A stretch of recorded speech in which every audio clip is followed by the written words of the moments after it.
মিষ্টি আলুর পরোটা বা রাঙা আলুর পরোটা প্রথম থেকে শেষ পর্যন্ত আমি আপনাদের সামনে তুলে ধরেছি। একটু হলেও তো এর মধ্যে নতুনত্ব আছে, আপনারা অবশ্যই বাড়িতে ট্রাই করবেন। আর কি দিয়ে খেতে হবে সেটাও আপনার। সুপ্রভাত বন্ধুরা, আমি সুতপা, আপনারা দেখছেন মিথিলিস কিচেন। আজকে আমি একটি জলখাবারের জন্য রেসিপি তৈরি করব, সেটা আপনাদের সামনে আমি রেসিপিটা তুলে ধরবো।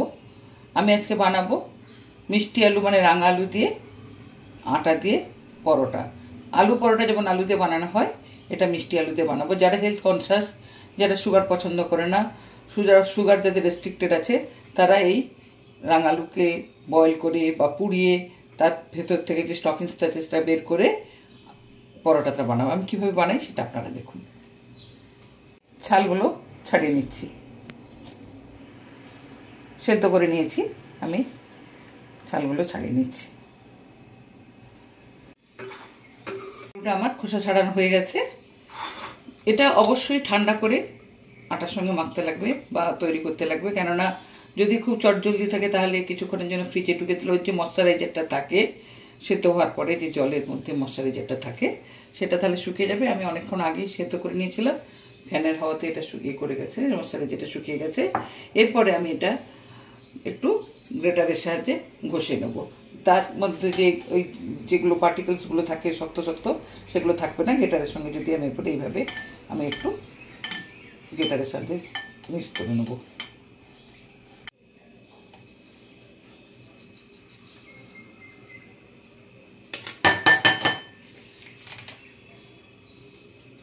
সাহায্যে এইভাবে হয়েছে। এবারে আমি একটু এটা হাত দিয়ে ম্যাশ করে নেব।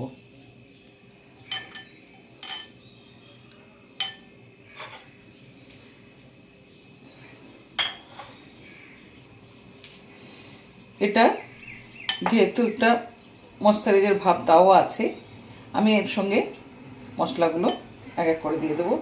প্রথমে দেবো আমি একটু ধনেপাতা কুচানো, তারপরে আমি পেঁয়াজ কুচানো দিয়ে দেবো। এখানে আপনারা চাইলে পেঁয়াজ কলিও কুচে কুচে দিতে পারেন। আর এখানে একটু আজওয়ান নিয়েছি আমি, আজওয়ানটা আমি একটু ক্র্যাশ করে দিয়ে দেবো। আর নুনটা আমি এখানে দিয়ে দিচ্ছি, একটু পরিমাণ মতো বেশি করে দিচ্ছি। কেন দিচ্ছি, স্টাফিংটা কি করে বানাবো সেটা করার জন্য আমি দিচ্ছি। একটা মশলা অ্যাড করব, তার মধ্যে রয়েছে এখানে গোলমরিচের গুঁড়ো, আমচুর পাউডার, কেননা পরোটাটা একটু যদি খাট্টা মিঠা লাগে ভালো লাগবে, আর হলুদ আছে, একটু লঙ্কার গুঁড়ো আছে। পুরোটা আমি এর মধ্যে দিয়ে দিচ্ছি। এটা একসঙ্গে একটু মিশিয়ে নেব।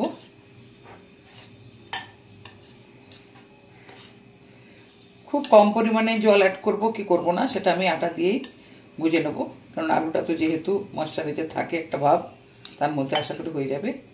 এরপরে আমি এখানে বড় কাপের 1 কাপ আটা নিয়েছি, দেখি কতটা লাগে সেইভাবে আমি দেবো। আমি একসঙ্গে মিশিয়ে নেবো। আমি স্টাফিংটা করে যে আটার মধ্যে যে পুরটা দেওয়া থাকে সেরকমভাবে দিচ্ছি না, এটা এইভাবে আমি বানাবো।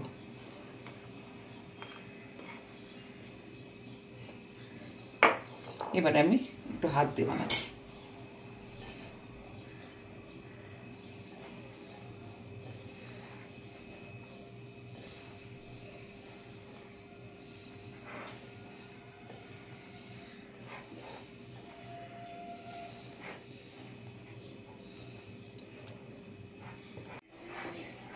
আমার আটা দিয়ে আলুর যে স্টাফিংটা ছিল সেটা দিয়ে মাখানো হয়ে গেছে। আমি এক্সট্রা কোনো কিছু জল টল কিচ্ছু ইউজ করিনি, ওই ময়শ্চারাইজার দিয়ে পুরো এটা মাখানো হয়ে গেছে।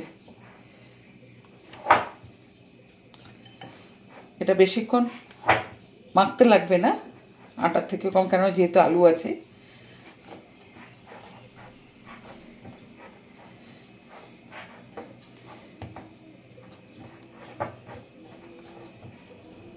আর এটা আমি বেশিক্ষণ রাখবো না ঢাকা দিয়ে, সঙ্গে সঙ্গে এটা করে নেব। রাখতেও পারেন, নাও রাখতে পারেন, কিন্তু এটা করে নিলেও হয়ে যায়। সেভাবে আমি এখনই করে নেব। এইভাবে ময়দাটা আটার স্টাফিংটা হয়ে গেছে।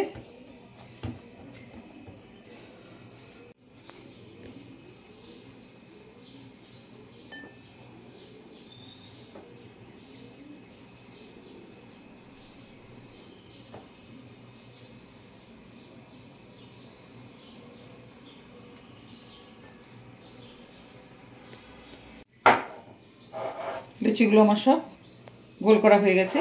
এরপরে আমি এক এক করে বেলে নেবো। আটা দিয়েই বেলবো, ধারে যাতে না ফেটে যায়। আমি একটু এটা হাতের সাহায্যে একটু চেপে নিচ্ছি যাতে না ফেটে যায়।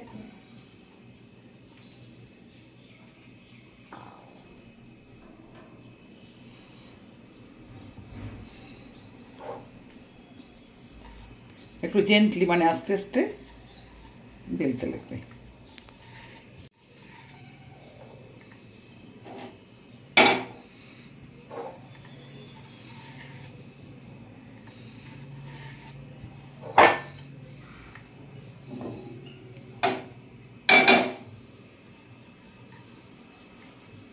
এই একটা দিয়ে দিলাম।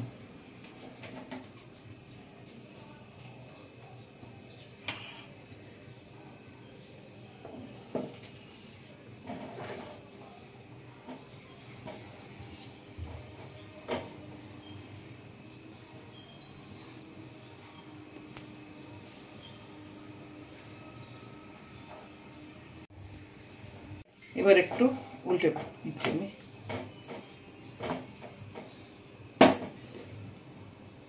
এটা কিন্তু আলু পরোটার ভেতরে যে পুরটা দেওয়া থাকে সেই ঝামেলা ছাড়াই এটা খুব ইজিলি তৈরি করা যায়। যারা নতুন রাঁধুনি তারা অনেক সময় কন্ট্রোল করতে পারেন না যে কিভাবে আলু পরোটা দিলে আলু থেকে বেরিয়ে যায়, কিন্তু এটা এইভাবে করলে আলু দিয়ে করুন আর এতে রাঙা আলু দিয়ে বা মিষ্টি আলু দিয়ে যাই দিয়ে করুন না কেন, ওটা একসঙ্গে যদি আপনারা করেন, যদি গোবি পরোটা করেন তাহলে ওটা একসঙ্গে মিশিয়ে তাহলে করা যেতে পারে। খুব ইজিলি প্রসেস এটা। ভাজা হয়েছে, এবারে আমি একটু সাদা তেল দিয়ে ভেজে দিচ্ছি এটা, কেননা এটা আপনারা ঘি চাইলে ঘি দিয়েও ভাজতে পারেন।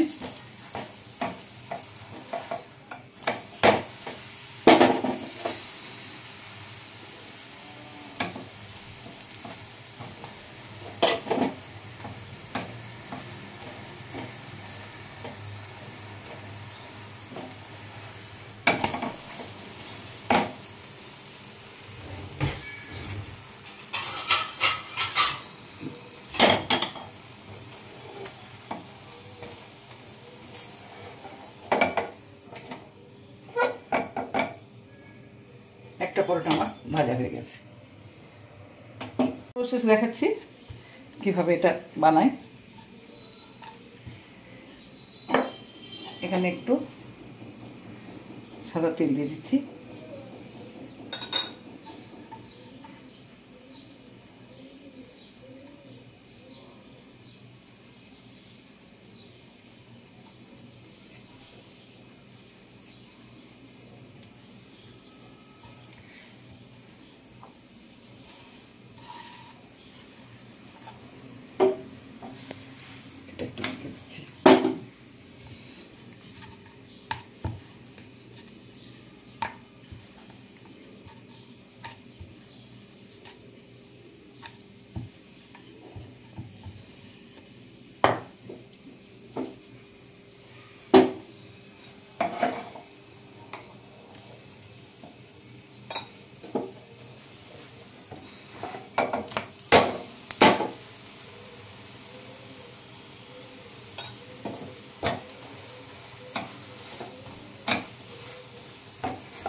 পরোটাগুলো খুব সুন্দর হচ্ছে, যেভাবেই আলু পরোটা হয় সেভাবেই হচ্ছে।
এবার একটা কথা, খাবো কি দিয়ে?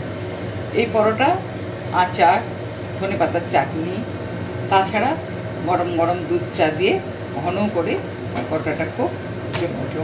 অনেকে যারা খেতে ভালোবাসেন, যারা দুধ চা খান চিনি দিয়ে, তাদের জন্য তো কথাই নেই।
আমার সবকটা পরোটা ভাজা হয়ে গেছে।